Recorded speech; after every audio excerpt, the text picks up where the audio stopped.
To all who come to this happy place, welcome.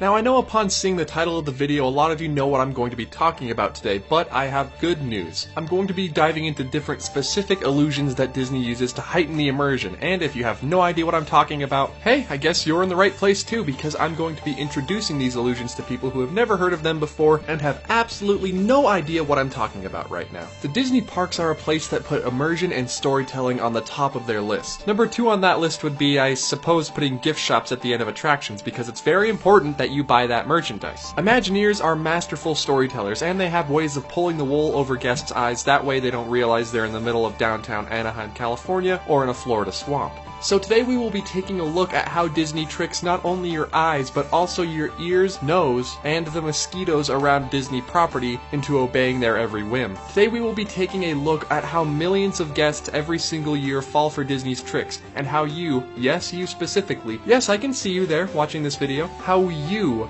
have been fooled by Disney.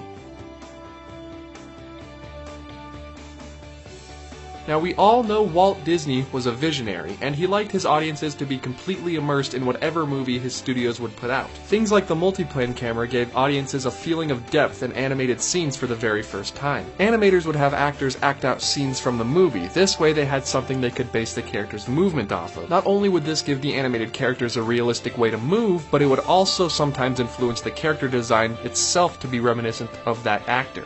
Basically what I'm trying to say is Disney was leading the industry in realistic animation, immersive animation. When it came time for Walt and the Imagineers, then called WED, to design Disneyland, they took the same approach. Walt wanted several lands in Disneyland, and for each land to feel like you stepped into a different genre of film or entertainment. One land would be based off the Western frontier, another a storybook fantasy, and another the futuristic year of 1986? I guess it was the future back then. Different attractions would help build immersion in the land, like a stagecoach ride in Frontierland, the giant teacups that apparently existed in the Middle Ages in Fantasyland, and the futuristic highways of 1986. I mean, come on, Tomorrowland has not aged well at all. And now everybody, please pay attention, we have come to my first bullet point on the list of things Disney does to trick you. Finally, something that helps build immersion in attractions and lands is something Disney fans, Disney employees, and I guess people call sightlines. Sightlines are present at every single Disney park, but they are extremely important at Disneyland because Disneyland is so small and you're in the middle of a giant metropolitan city. I will now read to you an article from a book that I just wrote called An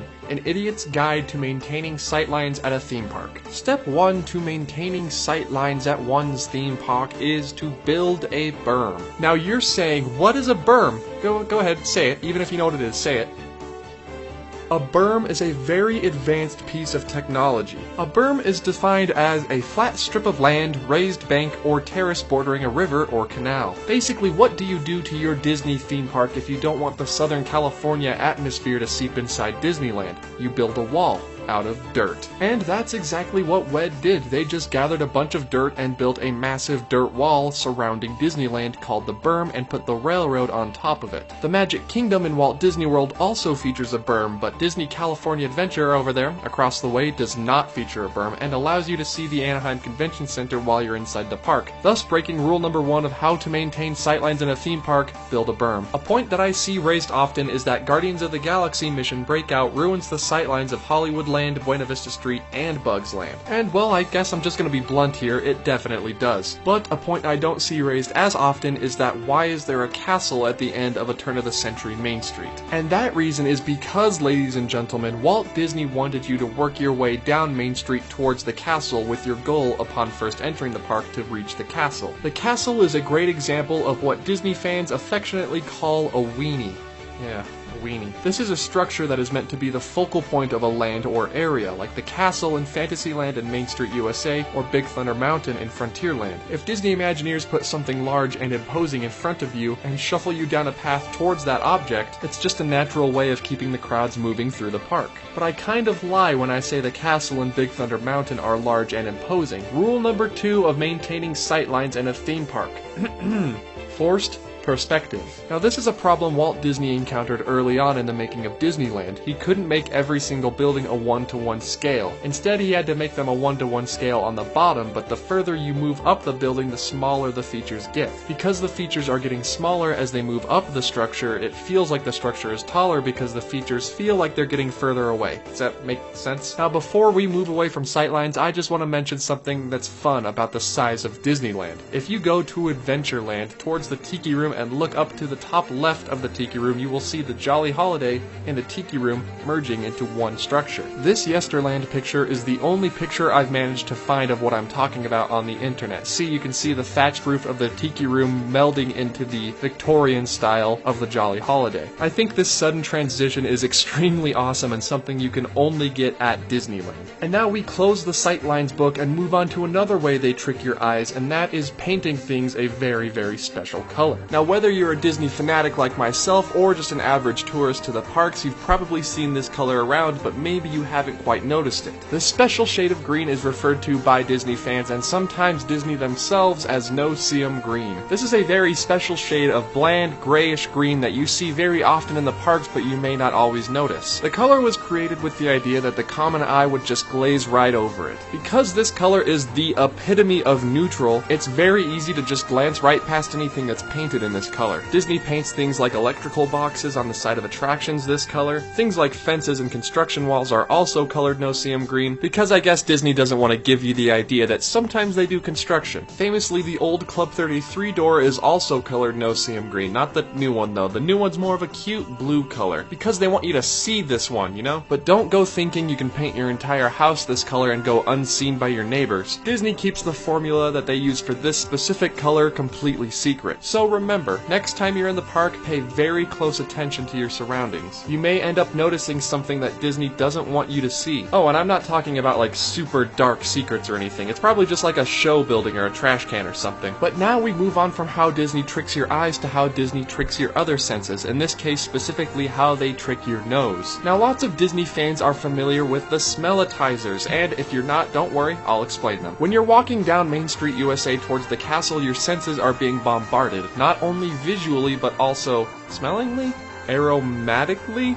I'll come back to that. You see, on either side you have bakeries, you have gift shops, you have candy stores, you have restaurants, you have all these different kinds of shops that sell food, and Disney wants you to buy that food. How does Disney get you to buy that food? Well, they pump the scent out from those restaurants or from those bakeries into Main Street USA, so that way when you're walking past the Gibson Girl you say to yourself, you know, I could use 3 scoops of ice cream right about now. These smellitizers are not only limited to use on Main Street USA though. Disney uses them in other lands like New Orleans Square to pump out the salty sea air of Pirates of the Caribbean to, I guess, entice you to ride it because that ride smells amazing. But they also use the smellitizers on the rides themselves, on rides like Soarin' where you smell the dirt from the African savanna, or on Spaceship Earth where you smell burning Rome.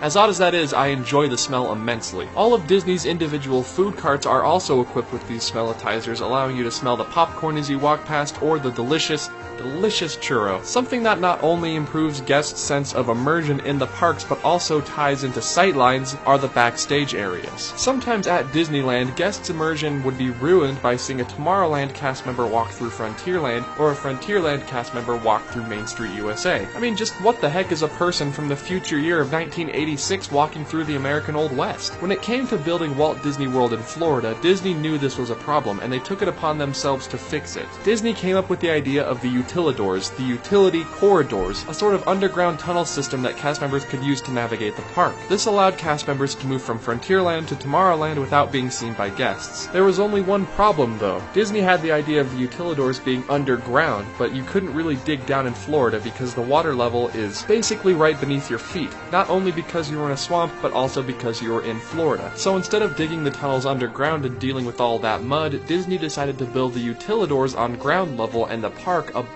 that. So when you enter the Magic Kingdom and begin your journey down Main Street USA, you are actually on the second level of Walt Disney World. Disney decided not to build a second set of Utilidors for Epcot though. Instead, it is circled by an enormous service road that allows cast members to get around without being seen by guests. I guess you could say when it comes to theming at Walt Disney World, Disney really stepped it up a notch, because the Utilidors are on the first level and the park's on the second.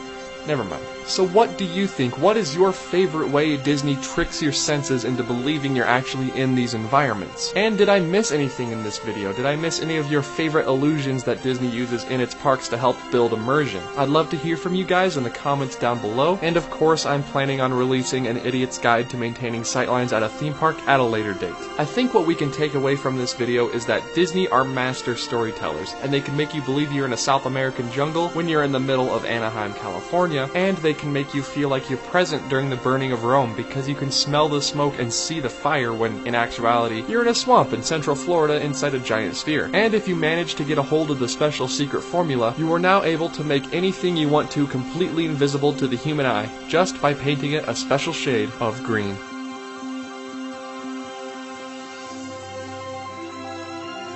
Hello everybody, I hope you enjoyed this video on how Disney tricks the senses when you're inside the theme parks. If you did enjoy that, please hit the like button and the subscribe button if you want to subscribe and see more videos like this. And also, if you feel so inclined, you can hit that notification bell to be notified when I upload a new video. That way you can be among the first to see the brand new episode. If you really enjoyed this video and you want to be part of the process, please consider going over to my Patreon and even throwing just $1 or $2 my way. That way you get early access to episode audio and access to exclusive Patreon giveaways. Also, feel free to follow me on Twitter. I post updates regarding my life, when I will be in the parks, and just funny anecdotes I find about Disney on my Twitter. Also, the Offhand Disney Discord is up now under new management, better and improved. Also, feel free to stop by my Spreadshirt shop. You can help support me over there just by picking up a shirt and showing off your offhand pride in the parks. And also, I want to say very special thanks to Yesterland for supplying that photo of the Tiki Room Jolly Holiday sightline funny gag thing. It's the only really good quality picture I could find of it online, so thank you. I will have a link to their website in the description down below, and as always everybody, thank you all so very much for watching this video. I hope to see you all in the Disney parks when I go there later this year. I will see you all in the next video. Goodbye.